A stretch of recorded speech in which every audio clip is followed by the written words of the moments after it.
Alright, BobalosRex here. In today's video, I'm talking about what's up with Tier, what's next for Tier, and where do we go from here with our big new Titan Keeper buddy, Tier. Now, first off, if you haven't done all the Tier quests, I'd recommend getting caught up. I have videos on them, especially the new one coming out soon, if it isn't already out in live by the time you watch this, where you get that last little book. And in it, we find out that Tyr, a being of order and purpose, doesn't have a purpose anymore. He doesn't know what to do. He's a little depressed, emo. He's having his emo phase, you know. And he's really trying to find out his new purpose, you know. We can see that he's learning from his people about what's been going on in the world. You know, and real quick, I'm going over all what these people say, right? We have a couple of mention of Silver fighting Dross. That made me think of vampires. And we may have some vampire stuff incoming, which would be interesting. We have Strathholm mentioned. We have Quel'Thalas, Northrend, and the Broken Isles mentioned. And some other stuff which sets up characterizations of different kinds of paladins. Alright? But we have a lot of the new... We know where the next 3 expansions are going to be. And we have hints of areas in 2 of them. Alright? And as you may have saw from my last video, I think Tyr is going to be instrumental in the next 3 expansions. And the Tyr's Guard. We're going to be following for a bit. Alright.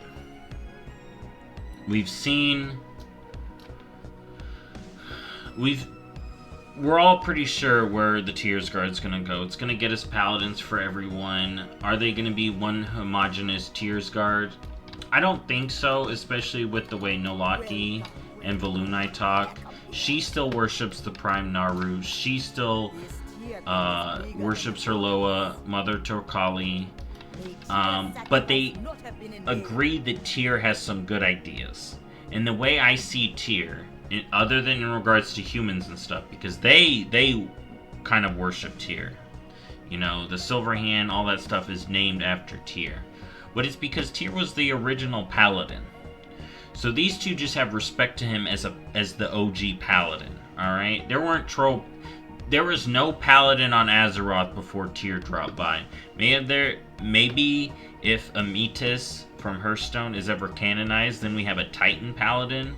But we really only seen Tyr work with the light. And he does seem to have a connection with the light.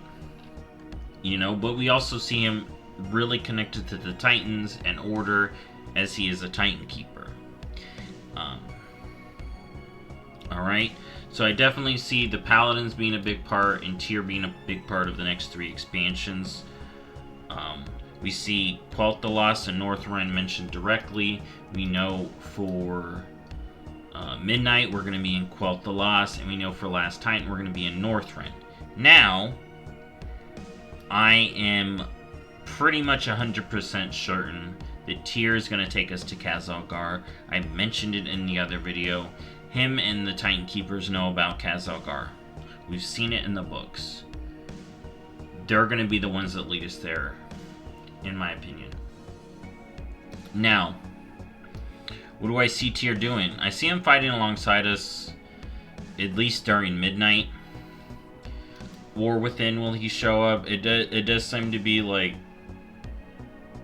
Anduin, Illyria, and Thrall focus, so maybe they'll do it. But I think Tyr's going to be involved in getting us there. You know, you have the Earthen, which are literally followers of the Titans. Why is Tyr not talking to them? You know? You have these new light wielders in the Arathi and the giant crystal, which seems to act like a Naru. Why would these guys not be involved? At least a little. So I definitely think there's going to be heavy involvement, if I haven't made that clear.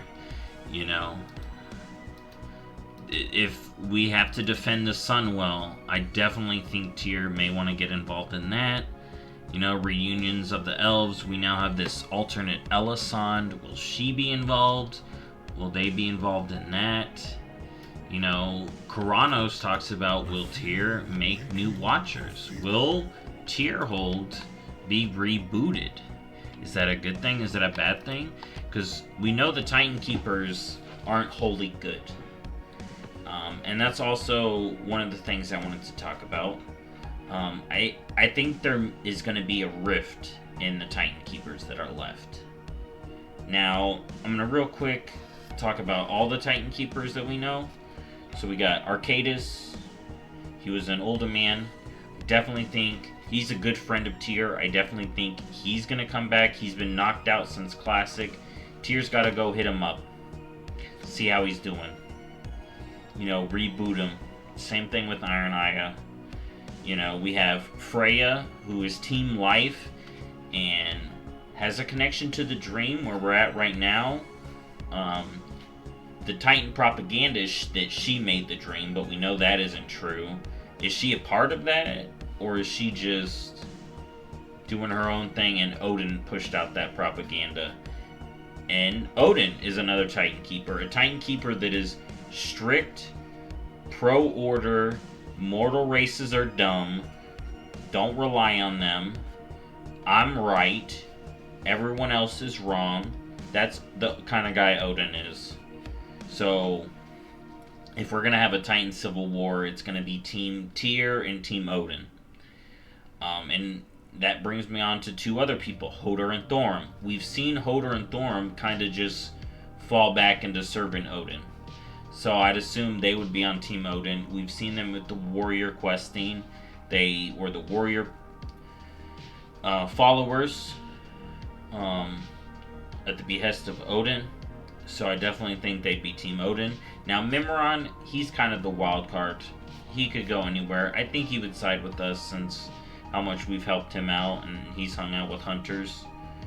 And then there's two more Titan Keepers. Ra, who essentially pulled the Tyr. He sacrificed himself to defeat the Void in BFA. I wish we could get him back, kind of like how we got Tyr, but you replace one Titan Keeper with a beard and a hood for another, I guess. And then we got Loken, who was bad and dead, and yeah, he out of there. Alright. There is two more characters I wanted to talk about. So, Jotun, who made Tyr's silver hand, which he doesn't seem to have anymore, which makes sense because he rebuilt his body. Or at least to me, it doesn't seem to have it. But Jotun was the smith guy. You may have known him if you did the Paladin quest in Legion. And he made Tyr's hammer. You beat him up. And then during the Northrend exploring, he's missing. Is that set up for this? Is he coming to meet up with Tyr? Is he gonna get the crew back together, you know? Tyr get his whole crew back together. Him, Arcadis, Jotun, Iron Aya. You know? He's over here asking where the Vrykul at, and it's like, well, here they are now. Here's the new Vrykul. Humans. Alright, so we'll have to see how a lot of that plays. Like I said, I definitely think he's going to be hugely involved in the next 3 expansions. And I think we're going to start to see this Titan Keeper divide by the time we get to the Last Titan. Will that be a big story point of the Last Titan? At this point, I don't know. You know, but the Titan conspiracies will be coming out in the Last Titan, and I will finally be vindicated on one of my Titan conspiracies at least. And maybe we'll see Helya return. Helya isn't dead, we know this. You know, the last we seen her, the Primus flicked her off somewhere, back to her realm. Alright, so she's there. She will definitely be anti-Odin. We've seen multiple characters now being anti-Odin because he's a dick. Alright, and he just wants to control everybody. Um, I went over most of what I had in my notes. You know, I definitely see Tyr as on the side of mortals. I don't see him flipping because of how much he actually does care. You know, all these are aspects of Tyr compassion. And he didn't just care about the Titan Keepers. He clearly cared about dragons. Even though Galakrond was a threat to the Titan Keepers, or Tyr saw him as going to be a threat to the Titan Keepers, he did care about the dragons, as far as I know. So, hopefully his compassion will side through and he'll be like, you know what? I may be a Titan, pro-Titan, but I'm on Team Azeroth, and right now Team Azeroth is for the mortals. Alright.